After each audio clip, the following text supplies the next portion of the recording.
Yes, ikaze nanone inshuti bakunzi bacu hano kuri News Lab TV. Reka nizere ko muguwe neza muri amakuru yo kuri uyu mugoroba wo kuri uyu wa mbere tariki 9 Werurwe 2026. Reka dutangire dutya. Havutse bombori mu karere ka Afrika y'ibiyaga bigari. Ibintu bisubiye ibubisi, ibintu biradogereye, ibintu ntago byumvikanwaho cyangwa se ntago bivugwaho rumwe. Murabizi ko tubaze iminsi nk'ibiri tubabwira iby'imyanzuro y'inama y'abakuru b'ibihugu bya EAC. Ni ibihugu bigize umuryango wa Afrika y'Uburasirazuba. EAC ni umuryango ubarizwamo igihugu cy'u Rwanda, igihugu cy'u Burundi bitabanye neza, igihugu cya Repubulika Demokarasi ya Kongo bitabanye neza, ariko kandi Kongo yo ikaba no umuryango wa SADC, igihugu nka Tanzania, igihugu nka Uganda, igihugu nka Kenya, igihugu nka Somalia na Sudani y'Epfo. Amakuru agezweho nuko ubundi buri mwaka EAC igomba kuba ifite umuyobozi. Murabizi ko President Ndayishimiye murambabarira President William Ruto wa Kenya ari we wari umuyobozi wa EAC, yajeho asimbuye President Evariste Ndayishimiye w'igihugu cy'u Burundi. Kuri ubu rero muri iyo nama yabaye kwa gatandatu, byari tariki 7, ni inama yasize hanzuwe cyangwa se hashyizweho President Yoweri Kaguta Museveni wa Uganda nk'umuyobozi w'uyu muryango wa EAC. Museveni akijya agihererekanya ububasha na President William Ruto, abantu benshi bari baje batese ibintu bigiye kuba ni ibiki. Ubwo noneho abo kurandi rwa guverinoma Kinshasa ndetse n'abakurikiranira hafi by'akarere k'ibiyaga bigari bijyanye yenda n'ikibazo cy'umutekano cyakomeje kuba agaterera nzamba kanye nawo nzamba, bati noneho Kongo igushije ishyano, bati noneho Kongo igiye kugambanirwa mu buryo bunoze, cyangwa se umugambi wo kugambanira Kongo ugiye kunozwa mu buryo budasanzwe. Murabizi ko ikibazo cy'umutwe wa M23 mu burasirazuba bwa Kongo gikomeje kuri koroza, intambara irakomeje hagati ya M23 ndetse n'igisirikare cya Kongo FARDC muri Kivu y'Amajyepfo n'Amajyaruguru. Ni M23 y'ubuye intwaro mu mpera za 2021 bivuga ko gushyigikiwe n'u Rwanda ndetse n'igihugu cya Uganda, dore ko yanateye turuka i Kampala muri Uganda. Murabizi dusha yabanje gufata muri Rucuru hariya na gace kabunaga na umupaka uhuza Repubulika Demokarasi ya Kongo ndetse na Uganda. Uganda akenshi yagiye ivugwaho byinshi bitandukanye kuba ishyigikira M23 ndetse rwose mu bijyanye no kubuza M23 kurwana n'igisirikare cya Kongo. Uganda ntiyigeze yumvikana cyane, byahumiye ku mirari ubwo umuhungu wa President Museveni ari we General Muhoozi Kainerugaba akaba umujyanama we mu by'umutekano yagiye agaragaza cyangwa se avuga amagambo ashimangira ko afitanye imikoranire na M23 cyangwa se ko ashyigikiye impamvu M23 irwanira na Museveni ubwe. Mu magambo yagiye avuga na magambo yagiye abaza cyane abi Kinshasa, avuga bati uyu we rwose ntabwo azigera atuma turusyaho, uyu we azatuma rwose ikibazo kirushaho gukara. Agihabwa izi nshingano rero uyu President Museveni zo ku muyobozi w'uyu muryango yahise asaba ibintu bikomeye cyane abo mu bihugu bigize uyu muryango, abizi neza ko bitabanya, abizi neza ko bitavuga rumwe. Ubwo rero ndaje turebera hamwe ikibazo cy'umutwe wa M23, haribazwa niba hari icyo azagikoraho. Ni Museveni usimbuye Ruto nawe wahoze akemangwaho n'abatari bake, by'umwihariko bukorana rwa guverinoma Kinshasa, avuga bati ihuriro Alliance Fleuve Congo ryashingiwe hariya i Nairobi muri Kenya. Ikindi icyo gihe President William Ruto niwe wari president w'iki gihugu, bisobanuye ko ngo yahaye rugari abashinzwe cyangwa se bamwe mu bashakaga gupanga umugambi wo gukuraho ubutegetsi bwa Tshisekedi aribo AFC 23. Murabizi ko iri huriro AFC Corneille Nangaa yarishingiye hariya i Nairobi. Ejo bundi budakeye kabiri witwa Joseph Kabila Kabange, former president wa Repubulika Demokarasi ya Kongo, nawe rwose ashingira ihuriro Suvora RDC yahurijemo abatavuga rumwe n'ubutegetsi bwa Tshisekedi. Nabyo bibera hariya i Nairobi muri Kenya. Bigeraho Kenya ishinga igisa nka ambasade mu mujyi wa Goma ugenzurwa na M23. Kinshasa idagifiteho ububasha kandi ifite ambasaderi wayo i Kinshasa muri Repubulika Demokarasi ya Kongo, birongera bisubira ibubisi. No kwanga kakanya ndagira mbabwire cyangwa se mbabwize ukuri ko ibihugu bigize EAC ntago biri mu mujyi umwe kuri iki kibazo. Nk'ubwo tuvuze nka Tanzania yo murabizi ko yafashije Kongo kenshi mu ntambara ngaho kohereza ingabo mu burasirazuba burasirazuba bwa Kongo zije mu butumwa bwa SADC buzwi nka SAMIDRC ni ingabo zazanye n'iza Malawi ndetse na Afurika y'Epfo zitsindwa uruhenu zirataha. Aka kanya Tanzania iri kuvugwaho gutanga ubufasha bw'ingabo cyane cyane zirwanira mu mazi muri Kivu y'Amajyepfo, dore ko arizo zimaze iminsi zirasa ku bikorwa remezo ndetse zinagaba ibitero kuri M23 zikoresheje ubwato haruya muri Lake Tanganyika. Ibitero byagabwe mu bice bya Fizi, Kalemie na hose no muri teritwari ya Uvira muri rusange hano muri axe za Kalundu. Icyo ngira ngo mbabwire nuko igihugu cya Repubulika Demokarasi ya Kongo ntago cyumva neza impamvu Museveni cyangwa se ntago kibona neza umusaruro Museveni azatanga kuri ibi bibazo ndetse n'ibindi bijyanye n'inshingano ahawe. Reka rero turebere hamwe ese ubundi Museveni ikibazo cy'umutwe wa M23 na guverinoma Kinshasa agifata te. Uyu ni Perezida Yoweri Museveni wa Uganda ubwo yaganiraga na bamwe mu bayobozi n'abahagarariye ibihugu byabo hariya mu gihugu cy'abaturanyi cya Uganda. Ndahitana nabereka cyangwa se mbagaragariza uburyo nanone ku rundi ruhande abafite ubunararibonye mu bya politiki ya Afurika bari nka Olusegun Obasanjo nyuma y'uko minsi yashize.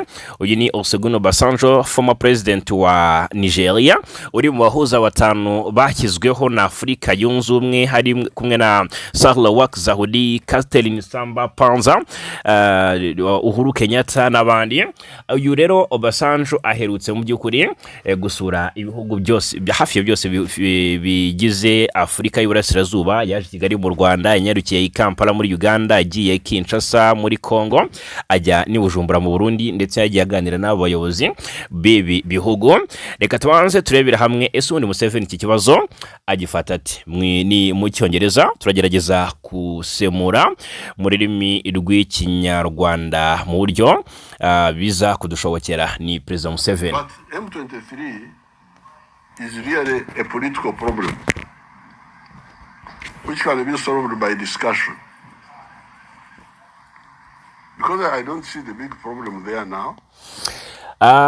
Mu by'ukuri ati ariko M23 mu by'ukuri ni ikibazo cya politike gishobora gukemurwa binyuze mu biganiro, kuko njyewe sindabona ikibazo gikomeye cyane gihari ubu kuko aba ba M23 sintekereza ko basaba ibintu bikomeye cyane nko gusangira ubutegetsi cyangwa ibindi nk'ibyo. Oya, ntabwo ari ibyo ngibyo.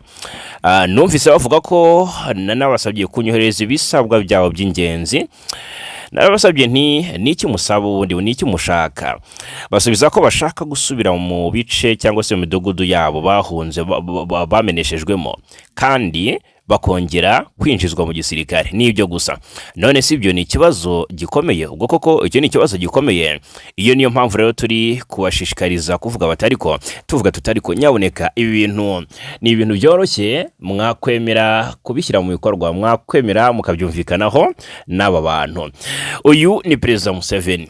We tayari ati M23 ikibazo cyayo ni ikibazo kiri political. It's a political problem.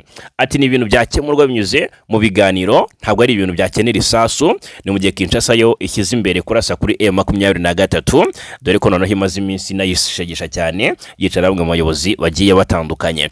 Hanyuma ku kibazo cyo mu burasirazuba bwa Kongo ndetse n'umutekano w'akarere k'ibiyaga bigari, Perezida Museveni ese afite ubushobozi iki? Biravugwa ko rwose afitiwe icyizere na bamwe, dore ko ari umwe mu perezida bakuru muri Afurika, ariko kandi by'umwihariko mu karere ka Afurika y'ibiyaga bigari karimo n'icyo kibazo gikomeje kuba agateranzamba kanyina wa nzamba. Uyu ni Perezida former president wa Nigeria Olusegun Obasanjo nyuma y'uko aherutse mu karere k'ibiyaga bigari ni mu ntangiriro za Gashyantare 2026 ubwo yaganiraga n'itangazamakuru akubutse muri uruzinduko yakoreye muri aka karere rwibandaga n'ubundi ku kurebera hamwe icyazana amahoro mu karere k'ibiyaga bigari. Uyu ni Perezida visited Kinshasa. Obasanjo. We have listened to the president. We have visited Kigali. We have listened to the president. We have visited Burundi. We have listened to the president. Twagendere twasuye Kinshasa tuganira na Perezida waho. Twasuye Kigali tuganira na Perezida waho. twagiye mu Burundi tuganira na perezida waho ndetse twaganiriye n'abayobozi ba M23. Ubwo rero nyuma y'ibyo byose twaje hano nk'uko babivuga aho mvuka imbyino mu by'ukuri nizo za nyuma. None rero twebwe twaje ku mbyino nini nk'uko twabivuze igihe twaganiraga na Perezida Kagame. Ni imbyino nini kubera impamvu nyinshi. Perezida Museveni amaze igihe kinini kurusha abandi bose agira uruhare muri iki kibazo. Niwe mukuru mu bantu bose twavuga ko mu by'ukuri ari abafite uruhare muri iki kibazo. Kandi muri Afurika baravuga ngo imyaka iza mbere y'ubwiza. Iyo byose ubishyize hamwe mu bantu twaganiriye nabo, nta numwe wavuze nabi cyangwa ngo warwanye cyane Perezida Yoweri Museveni. Niyo mpamvu rero tubona Perezida Museveni ari mu mwanya wihariye, kandi turashaka gukorana nawe kugira ngo turebe uko twabona igisubizo cy'Abanyafurika ku bibazo by'Abanyafurika. Ariko ntitwakwirengagiza n'abandi bagaragaza ko bashaka gufasha nka Washington, Doha, Qatar cyangwa se Ubufaransa, kuko nitubirengagiza bafite ubushobozi bukomeye bwo guteza ikibazo cyangwa guhungabanya gahunda. Bashobora guteza akajagari mu nzira turi kugerageza kunyuramo ngo tubone igisubizo.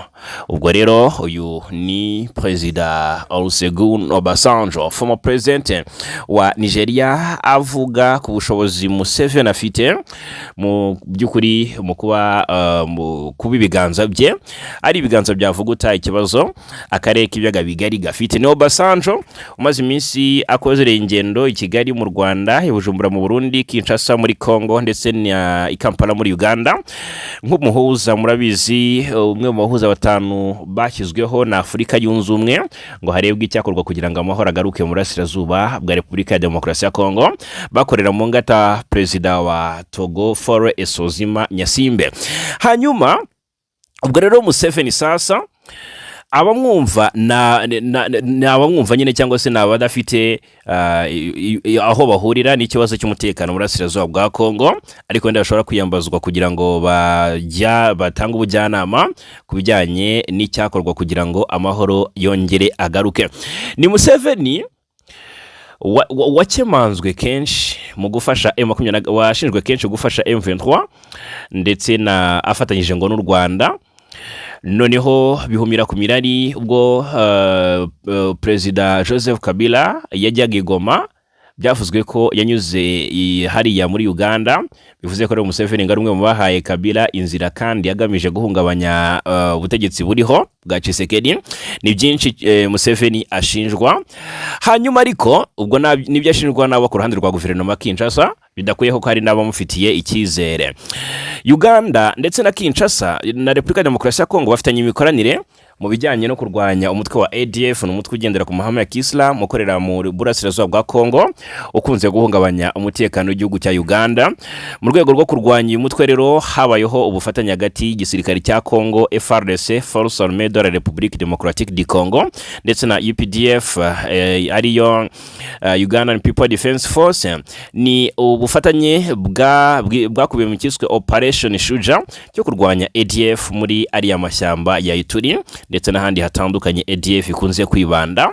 Hanyuma muri izo operation rero umuhungu wa Perezida Museveni ariwe Muhoozi Kainerugaba yagiye agaragaza ko ari operation zihuriweho, kandi ko rwose ubufatanye bwa FARDC na UPDF ari ubufatanye ntayegayezwa ndetse ko buhamye, ariko kandi akongera kurikoroza akomoza ku mutwe wa M23. Muhoozi agashimangira ko ingabo za Uganda na rimwe zigera zibangamira umutwe wa M23. Yageze naho dore ko M23 rwose ivugwaho gufata igihugu cyose kibohora. Byari bikinakomeye muri no Kivu, Sud Kivu bitarakara, ariko Muhoozi araza ashimangira ko ingabo za Uganda ngo zitazabangamira cyangwa se zitazatambamira M23 mu gufata umujyi wa Kisangani, n'umujyi warizwa mu ntara ya Chopo. Dore ko noneho muri no minsi umaze n'iminsi ugabwaho ibitero karabutaka, ibitero M23 yigamba ubwayo ko igaba ku kibuga cy'indege cya Bangboka, ni kibuga cy'indege cya ya Kisangani. Hanyuma kandi hakavugwa nkuko M23 nayo ibishimangira byatangajwe na Dr Oscar Barinda ejo bundi, avuga ati dufite abakomando kabuhariwe bagenda bagakora mu operation bakagaba ibitero aho indege zitera ziturutse, ubundi bakagaruka ntawe baciye iryera. Hanyuma ariko ahangaha nakomezaga ku by'umuhozi yakunze kuvuga, kandi murabizi ko zitukwa mu nkuru. Niba umujyanama wa perezida mu by'umutekano aza akavuga ibintu nk'ibi, bisobanuye ko perezida nawe hari icyo yaba abiziho, bitabaye ari bya bindi Muhoza atera ibuye mu gihuru ngo arebe igihubukamo. Ni inkuru yasohotse tariki 26 Werurwe 2025. Uyu mugaba mukuru w'igisirikare cya Uganda UPDF General Muhoozi Kainerugaba yari yatangaje ko ingabo z'icyo gihugu ngo zazigera zitambamira umutwe wa M23 mu gihe wagira umugambi wo gufata umujyi wa Kisangani. Muhoozi Kainerugaba ukunze kuvugisha benshi ku mbuga nkoranyambaga yaravuze ko kandi bibaye byiza uwo mutwe wabikora vuba cyangwa ingabo za Uganda zikabyikorera. Ati UPDF ntabwo izitambika M23 mu gufata Kisangani, ariko byiza nuko babikora vuba aha. Ati naho ubundi tuzabyikorera rwose ubwacu. Muhoozi icyo gihe yakomeje avuga ko mu gihe cy'icyumweru kimwe gusa hagati ya M23 cyangwa UPDF ngo hari abazaba bari Kisangani mu ntara ya Chopo. Agira ati mu cyumweru kimwe gusa M23 cyangwa UPDF izabiri Kisangani ku itegeko rya Yoweri Kaguta Museveni, umugaba w'ikirenga w'ingabo za Uganda. Yari yakomeje atanga icyizere ku baturage bo muri Kisangani, abizeza ko bagiye kubatabara. Agira ati bantu bacu ba Kisangani tuje kubatabara, ingabo y'Uwiteka yaje. Murabizi ko ingabo za Uganda ziri mu duce twa Fataki, ziri mu duce twa Bunia ndetse na Mahagi, ziriyo mu rwego rwo guhangana imitwe yari imaze igihe yarabujije amahwemo igihugu cyabo binyuze mu bitero bya hato na hato yayigabagaho. Izo ngabo kandi zitezweho kugabanya umubare w'impunzi, aho ibihumbi by'abaturage baturukaga mu bice byo muri Repubulika Demokarasi ya Kongo kubera umutekano muke bakajya gushaka ubuhungiro muri Uganda. Muhoozi ibyo bitangaje mu gihe nyamara ihuriro rya M23 rirwanya ubutegetsi bwa Kinshasa n'ubundi ryari rimaze iminsi ritangaza ko ryavuye mu mujyi wa Walikare no mu bindi bice biwukikije ni muri Kivu y'Amajyaruguru. Kandi murabizi ko kuva Walikare werekeza mu ntara ya Chopo ari ibintu byakoroha cyane, dore ko abarwanyi bari bafashe umujyi wa centre Walikare tariki 19 Werurwe 2025 bafata n'ikibuga cy'indege gito cya Kigoma nyuma yo gufata ibindi bice bikikije uwo mujyi byarimo Ngola, Kisima ndetse na Mubanda. Uwo mujyi rero baje no kuburekura rwose berekeza mu bindi bice. Icyo gihe byari mu rwego rwo gushyira mu bikorwa ubusabe bw'abahuza ndetse berekana ko mu by'ukuri badashyigikiye intambara, ko bashyize imbere inzira y'ibiganiro, ndetse berekeza i Doha muri Qatar basize barekuye ako gace ka centre Walikare ubu kagenzurwa n'igisirikare cya Kongo na Magingaya. Ntabwo ari ibyo gusa, wenda nabanza no kubibutsa Muhoozi Kainerugaba, uyu muhungu wa Perezida Museveni akaba n'umujyanama mu by'umutekano, yakunze kurikoroza akereka Kinshasa ko rwose Kampala iri inyuma ya M23 hasi hejuru, ndetse ko ashyigikiye u Rwanda, ngo kuko u Rwanda bivugwa ko Kinshasa ishinja u Rwanda kuba rushoza intambara kuri Repubulika Demokarasi ya Kongo cyangwa se ariko rufasha M23 rutenga mu bitugu. Ariko amagambo Muhoozi yagiye anavuga yagiye yumvikanisha ko afatanyije n'u Rwanda muri uru rugamba, dore ko murabizi ko mu M23 irwana nabo uretse ingabo za Kongo indi nkingi ya mwamba muri uru rugamba ku ruhande rwa Kinshasa n'umutwe wa FDL ugizwe ahanini n'abasize bayikuye u Rwanda muri jenoside yakorewe Abatutsi. Muhoozi rero yari yaje yanditse amagambo akomeye ku rukuta rwa X akomeza kubera muri Kongo aha igihe gito FDL kuba yamanitse amaboko. Murabyibuka cyane kuvuga ngo FDL ibe yamanitse amaboko. Rero uri Muhoozi utari u Rwanda mu by'ukuri ku ruhande rwa Tshisekedi abizi neza akamaro FDL mufitiye, ni nko kumutera igisongo mu mbavu, kuko nubwo ku ruhande rw'u Rwanda ntawe wigeze agira icyo avuga kuri ibyo ngibyo, Muhoozi yari yashimangiye ko nk'ari operation zihuriweho u Rwanda na Uganda bazakora mu kurwanya izo nkoramaraso za FDL. Mu butumwa bwe yabwiye abantu ati rwose njyewe ati nta na rimwe ndarwana n'izi nterahamwe nanga mu buzima bwanjye, ati ndazibyumweru bike ngo zimanike amaboko mbere yuko tuzigabaho ibitero. Nyuma yo gusoza icyo gihe ati nyuma yo gusoza ADF tuzahindukira ku nterahamwe ziri mu burasirazuba bwa Repubulika Demokarasi ya Kongo. Abanyabyaha bamaze abavandimwe bacu mu mwaka w'1994, igihe cyo guhwihwisa kiri kugana ku musozo. Uyu ni Muhoozi Kainerugaba kandi yaravuze ko yiteguye gufasha Kongo kugira ngo kugira ingabo zikomeye muri Afurika, asaba Perezida Felix Tshisekedi kumutumira bakaganira cyangwa se bakabiganiraho.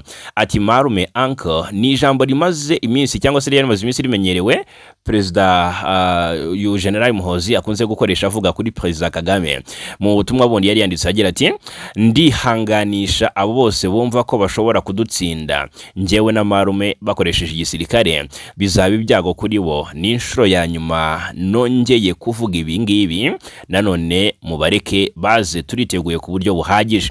Ari nko kuvuga ati ariko abi Kinshasa bashaka gutera urugo rwa marume uncle perezida Kagame nibaze dufatanye njyewe Uganda n'u Rwanda dufatanye dusubize abo banzi b'amahoro inyuma.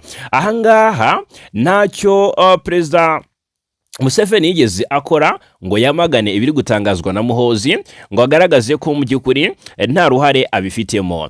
Ibyakomeje kugenda rero bituma abenshi bacika urondogoro. Ubwejo bundi perezida Museveni yahabwaga inshingano zo kuyobora EAC, bavuga ko rwose noneho Kongo igiye kugusha cyane, igiye kugambanirwa ku ruhando mpuzamahanga, aho itatse ntiyumvwe bitewe n'uko Museveni ari umwe mu bafite ijambo rikomeye, akaba kandi ngo ari ku ruhande rwa M23 ndetse n'u Rwanda. Ejo bundi rero ni ni inkuru yasohotse tariki 7 ivuga ko perezida Yoweri Museveni yatangiye kuyobora umuryango wa Afurika y'Uburasirazuba EAC, East African Community, yasabye ibihugu biwugize kunga ubumwe kugira ngo bigere ku iterambere byifuza. Museveni yahawe inshingano ku ya 7 Werurwe ubwo iyarusha muri Tanzania habaga inama y'abakuru b'ibihugu byo muri EAC n'ababahagarariye. Uyu mukuru w'igihugu kandi yasabye ibyo bihugu bya EAC mu by'ukuri ko byihuza mu rwego rwa politiki, agaragaza ko aribwo bizagira ubwirinzi bukomeye ku buryo nta mwanzi ushobora kubihungabanya n'ubukungu butajegajega. Kubumva ko kunga ubumwe kwa EAC ari ubushake bwabo, Museveni yagaragaje ko bakabaye babifata nk'itegeko, kuko kutabikora bituma ibihugu bigize uyu muryango bijya kure y'amahirwe y'iterambere burundu.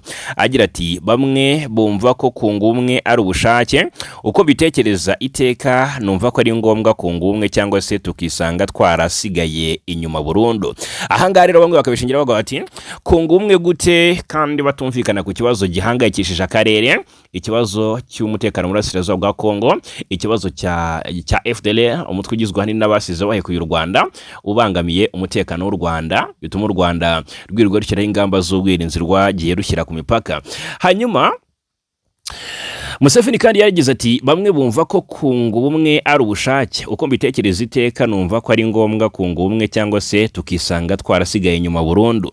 Yagaragaje ko kubera imbaraga zo kwishyira hamwe umusaruro mbumbe wa Leta Zunze Ubumwe za Amerika wageze kuri miliyari 31.8 z'amadolari, mu gihe iyi Afurika yose muri rusange ari miliyari 3,600.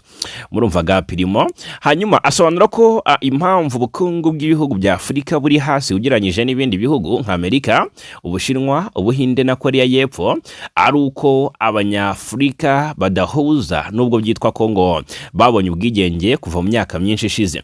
Uyu mukuru w'igihugu rero yari yasabye ibihugu bya Afurika ko byagira ubumwe buvanze n'ubwigenge, bikita ku bufatanye mu iterambere ry'ubukungu binyuze mu koroshya ubucuruzi kugira ngo bigere ku rwego nk'urwo Amerika n'ibindi byagezeho. Museveni yasimbuye William Ruto ku buyobozi bwa EAC, biteganyijwe ko rero azamara muri iyi nshingano umwaka umwe asimburwe n'undi wo mu kindi gihugu nk'uko amategeko agenga uyu muryango abiteganya, habaye nta gihindutse. Hanyuma ubwo ndagira ngo mbabwire ko niba Museveni asaba ko ibihugu byunga ubumwe, mw'abantu mwe abenshi batarigeza nkana mutigute, azabwira Kinshasa ati twicare tuganire twunga ubumwe dukore ibiri mu murongo umwe gute. Tshisekedi azahita amusaba ati saba FDL, saba M23 irekura uduce yafashe. Ibyo Museveni azabikora, abenshi bati oya. Ikindi gikurikiraho, saba u Rwanda rukura ingabo ku butaka bw'Uburasirazuba bw'igihugu cya Kongo kugira ngo twunge ubumwe n'ubundi. Ahangaha Museveni azasaba u Rwanda gukura ingabo mu Burasirazuba bwa Kongo. Ese ziriyo? Icyo ni ikibazo. Murabizi umwana u Rwanda na Uganda bifitanye. Ikindi, ese Tshisekedi nabwira Museveni ati ntago bizakunda nutumva ko ugomba kureka gufasha M23. Ese Museveni atanga ubufasha kuri M23? Aho naho hakaba ikibazo ndetse kiri trick. Icyitwa ubumwe abenshi basanze baravuga ko rwose basanze ari ikidashoboka. icyitwa gushyira hamwe muri East African Community abenshi basanze ari igisa n'ikidashoboka bitewe n'ukuntu ikibazo kimeze n'uburyo mu kukivugutira umuti habaho kwirengagiza nkana impamvu muzizi icyo kibazo. Ubwo rero n'aka kanya abo mu burasirazuba bw'igihugu cya Kongo ndetse no muri Repubulika ya Demokarasi ya Kongo ariko bakunze guca inkoni zamba baravuga ko ibi bisa naho ari ibidashoboka. Ibijyanye n'imishinga ubundi Afurika yunze ubumwe yakabaye Afurika y'Uburasirazuba yakabaye isangiye nabyo byagiye bigirwaho bikomwa mu nkokora n'imibanire y'ibihugu byombi byose bigize uyu muryango. Bamwe bati ntago bizakunda bwana Museveni, ibyo usaba ntago bizakunda. Bati ubwo se Burundi na Repubulika ya Demokarasi ya Kongo bahuza bate n'u Rwanda kandi barota gukuraho ubutegetsi bwarwo? Bati ibi rwose ntago bishoboka, ntago byoroshye. Abandi batari ku muntu asaba ati ibihugu kwiyunga mu gihe n'imbere mu gihugu kimwe hakirimo amategeko aheza bamwe mu bene gihugu. Uyu muryango nubanze ukemuriye ikibazo cy'abavuga ikinyarwanda bahora bahezwa ndetse bakanahohoterwa mu bihugu byabo binyuranye bavukamo kandi baba barabivukiyemo. Abantu bamwe bati they are stressless. Ikindi wasabute ibihugu kwihuza mu gihe n'imishinga yakagombye kubihuza bamwe bayibangamira cyangwa se bayigambanira. Batubuse imishinga ya gari ya moshi ni kuki itihuta? N'ubushobozi buke cyangwa n'ubushake buke no guhimana? Twakwihuza dute se mu gihe duhora dukumira ibyo tweza kwinjira mu bihugu byacu ngo amata yanyoya n'ibindi? Batuburyarya.com aba ni abatanze ibitekerezo ku busabe bwa Perezida Museveni. Undi ati rwose pe aho isi igeze byakagombye kuba itegeko igihugu byakagombye kuba itegeko igihugu kitabishaka kikaba kigijwe ku ruhande ibindi bigakomeza. Bati well done President Museveni 100% tukuri inyuma abanyarwanda. Ariko kandi ibi byose ni ibitekerezo by'abakunzi bacu bagenda batwandikira bakomoza ku ngingo tuba twagiye tugira gute tubabwiraho 5 kuri 5 muri aka kanya. Wenda igisa nkaho ari inkuru nziza ariko nanone itari nziza ku mpande zose, ku mpande ebyiri, kuko haba impe ebyiri. Haravuga ko nk'ubusabe bw'uko ibihugu nk'uko birutanwa mu bushobozi mu gutanga umusanzu byatandukana, nyine ntihabeho amafaranga angana, kuko dusanga hari ibihugu byinshi bifitiye imyenda uyu muryango bitakabaye. Ubwo rero habayeho koroshywa mu buryo bugiye butandukanye koherezwa kw'ibihugu bitewe n'ubushobozi bwabyo. Hanyuma mumbwire namwe igitekerezo cyanyu kirakeneye kuri iyi ngingo. Ese Perezida Museveni ari murongo mwiza wo gufasha EAC kugera ku ntego yihaye, cyangwa se ibihugu byakubaka ubumwe, byakora ubumwe, byagira ubumwe, byavuga rumwe, byasenyera ku mugozi umwe? Mu ibitekerezo. Ariko kandi munambwire ese Museveni yakemura ikibazo cy'umutekano mu burasirazuba bwa Kongo ate muri iyi manda ye? Yes, Perezida William Ruto yashimyeho biranga ahubwo ashinjwa ubugambanyi. Museveni n'ugezweho kandi yabishinjwe kera na Ruto ataraza ku butegetsi. Ni imyemerere dusangire mu by'ukuri ibitekerezo kuri iyi ngingo. Hanyuma yes, hanyuma reka twerekeze no mu yandi makuru ari kuvugwa. Nk'ubu ngubu Loni irashinja inzego za leta ya Repubulika ya Demokarasi ya Kongo na FDLR gufata abagore ku ngufu. Ni raporo nshya yasohotse. Ni raporo nshya yasohotse. Ni agashami k'umuryango w'ibyo gashinzwe uburenganzira bw'ikiremwa muntu muri Repubulika ya Demokarasi ya Kongo BCNUDH kagaragaje ko inzego z'umutekano z'iki gihugu n'umutwe w'iterabwoba wa FDLR byagize uruhare rukomeye mu byaha byo gufata ku ngufu abagore byakozwe mu mwaka wa 2025.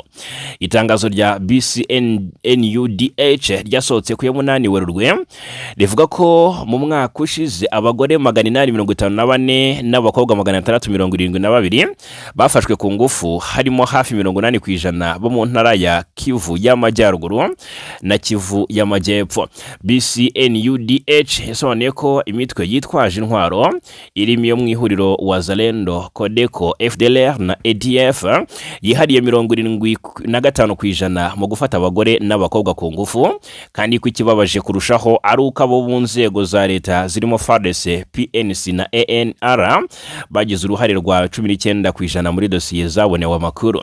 Aka gashami kagaragaje ko hari abagore n'abakobwa bafashwe bugwate igihe kirekire bakajya bafatwa ku ngufu kenshi n'ingabo za leta, polisi, abo mu rwego rw'iperereza cyangwa imitwe yitwaje intwaro, bamwe muri bo bagatwita ku byabaye abana cyangwa se ku byabaye abana biturutse ku gufatwa ku ngufu, kubabyaye abana biturutse ku gufatwa ku ngufu.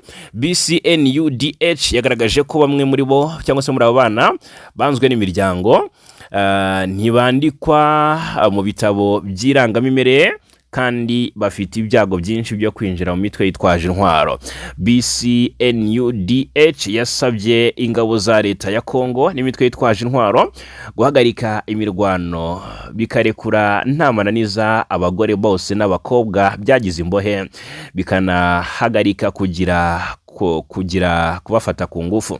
Yasabye leta ya Kinshasa kandi kugeza mu butabera abakoze ibi byaha, abana bavutse ku bagore n'abakobwa bakandikwa mu bitabo by'irangamimerere kugira ngo ntibakomeze guhezwa.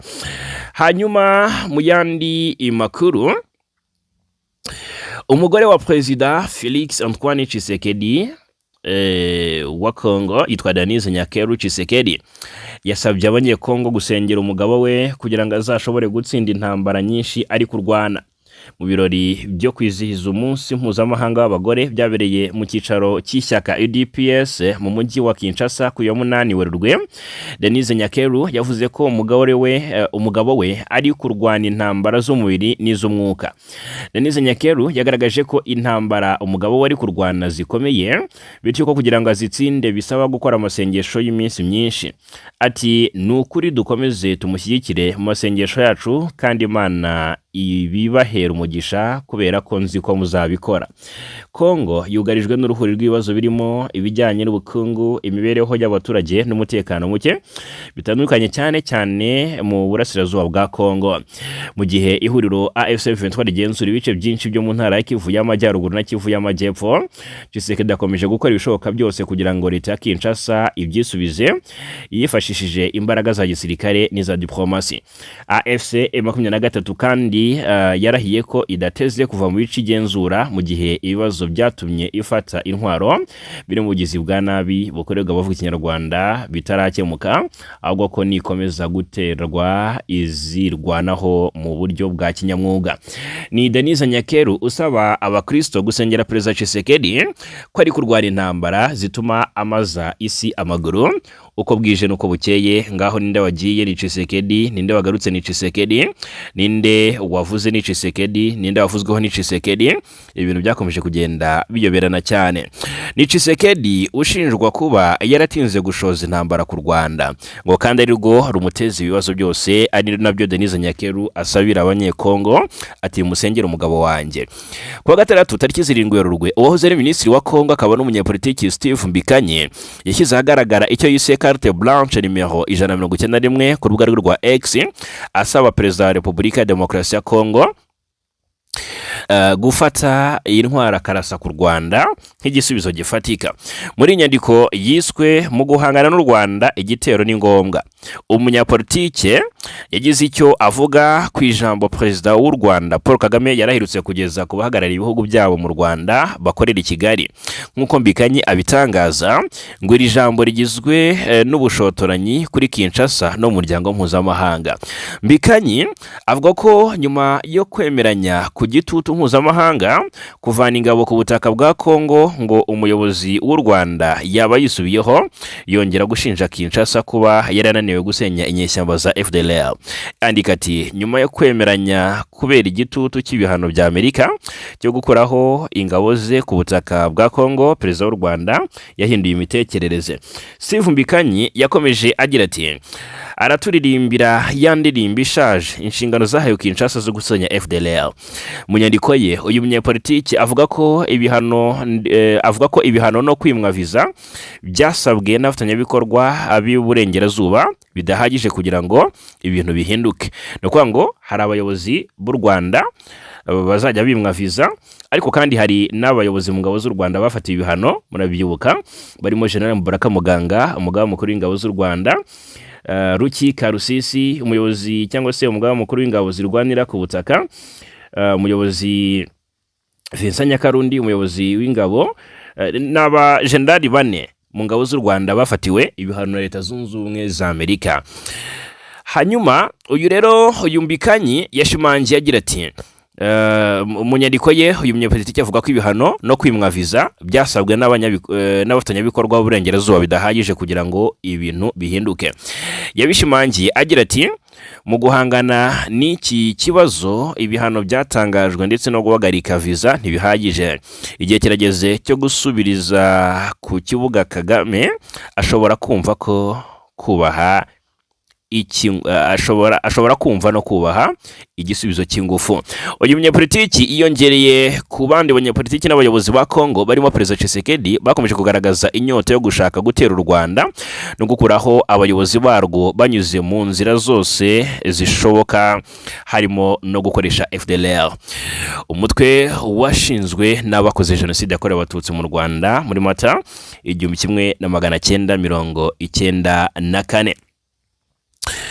Yes, mu makuru ari kuvugwa hanze ya Afurika, ariko kandi no muri Afurika, ayayo afitanye isano n'izo mpande zombi. Uburundi biciye muri ambasaderi wabwo muri Uganda, General de Brigade Gilles Ndihokubwayo, bwunamiye Ayatollah Ali Khamenei wahoze ari umuyobozi w'ikirenga wa Irani. Ku wa gatandatu tariki 7 Werurwe, ambasaderi Ndihokubwayo yanditse ubutumwa bwihanganisha abanya-Irani ku gitero yagabweho na Amerika ndetse na Isirayeli. Mu gitabo cyafunguriwe muri ambasade ya Irani mu Burundi, nk'uko ambasade yabwo i Kampala yabitangaje. Ku wa gatandatu tariki 28 Gashyantare nibwo Khamenei yiciwe mu bitero bya Leta Zunze Ubumwe za Amerika ndetse na Irani. Rero kuva ubwo kugeza ubu intambara hagati y'ibihugu byombi iracyakomeje. Hanyuma intambara irakomeje ndetse ikomeje kubica bigacika.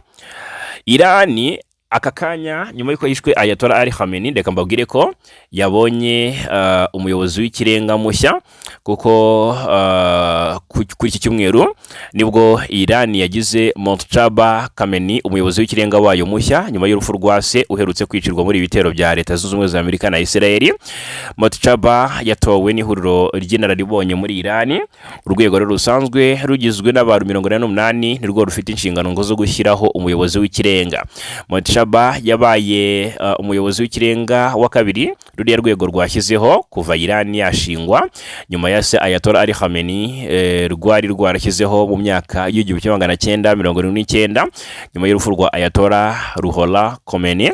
Nkuko Irani yabonye umuyobozi w'ikirenga mushya mu gihe ku wa 4 w'icyumweru gishize Perezida Donald Trump wa Leta Zunze Ubumwe za Amerika yari yatangaje ko agomba kugira uruhare mu gushyiraho ubuyobozi bushya cyangwa se umuyobozi mushya wa Irani. Icyo gihe yaravuze ko kuba Ayatollah Ali Khamenei yasimburwa n'umuhungu we bitemewe. Ibi rero bishobora kuza kubyara amahari hagati ya Irani na Amerika.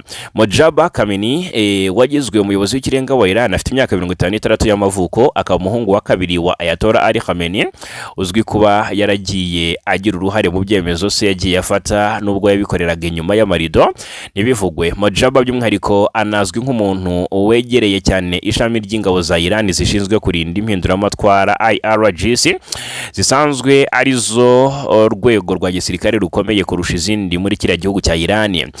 2019 muri uyu mwaka Leta Zunze Ubumwe za Amerika zamufatiye ibihano zimushinja gukorana bya hafi n'umuyobozi w'ingabo za IRGC ariwe Quds ndetse n'umutwe witwara gisirikare w'aba Basij mu kwihutisha icyo zise imigambi ya se yo guhungabanya umutekano w'akarere na gahunda zo gukora ikandamiza imbere mu gihugu. Amakuru akavuga ko mu cyumweru gishize Irani Israel yagerageje kwica umuyobozi w'ikirenga mushya wa Iran ariko gusa bikarangira ishoboye gusa kumukomeretsa. Hanyuma aka kanya Iran iri kubabaza bikomeye Israel mu buryo budasanzwe. Iran igize itya yongera kugaba ibitero kuri Israel no mu bindi bihugu bituranye nayo mu kwihimura ku bitero byahitanye Ayatollah Ali Khamenei. Ngira ngo murabizi ko mu makuru yatambutse twabwiye ko perezida wa Iran yari yasabye ibihugu bigize bituranye na Iran ko atazongera kubigabaho ibitero cyangwa se Iran itazongera kubigabaho ibitero, ariko kandi avuga ko byaba ari mu gihe ibyo bihugu bitakongera mu by'ukuri kwemera ko ibirindiro Amerika ifite muri ibyo bihugu byifashishwa mu kuyigabaho ibitero. Ubwo rero kuva intambara yatangira muri kariya karere abantu byibura 10 nibo bamaze gupfa mu bihugu byo mu bigobe by'Abarabu, abenshi muri bo bakaba ari abashinzwe umutekano cyangwa se abakozi b'abanyamahanga. Ibihugu bya Qatar, Kuwait, Leta Zunze Ubumwe z'Abarabu na Arabia Saudite nabyo byemeje ko byagabweho ibitero bishya mu ijoro ryakeye. Arabia Saudite ivuga ko yongeye gushwanyaguza amatsinda abiri ya drone zari zerekeje ku kigo gicukura petrol. Ikindi kandi kiri gitero cya drone cyabaye ubwa mbere cyari cyagabwe nko amakuru abagaragaza ahangaha ku nyubako ya ambasade ya Leta Zunze Ubumwe za Amerika, bituma Minisiteri y'Abanyamahanga ya Amerika itegeka ko abakozi ba leta bitari ngombwa cyane bava muri icyo gihugu. Abategetsi bo muri Iran baburiye ko bashobora kwagura ibitero ku bikorwa remezo byo muri ako karere mu gihe Israel na Amerika byakomeza gutera ku nyubako zabo. Yes, ngaye nguko rero reka mbashimire cyane kubana natwe muri aka kanya. Iyi ni News Lab TV, nge ndi Fagi Kayinamura, mbibutse ko aya ari n'amahitamo yanyu meza.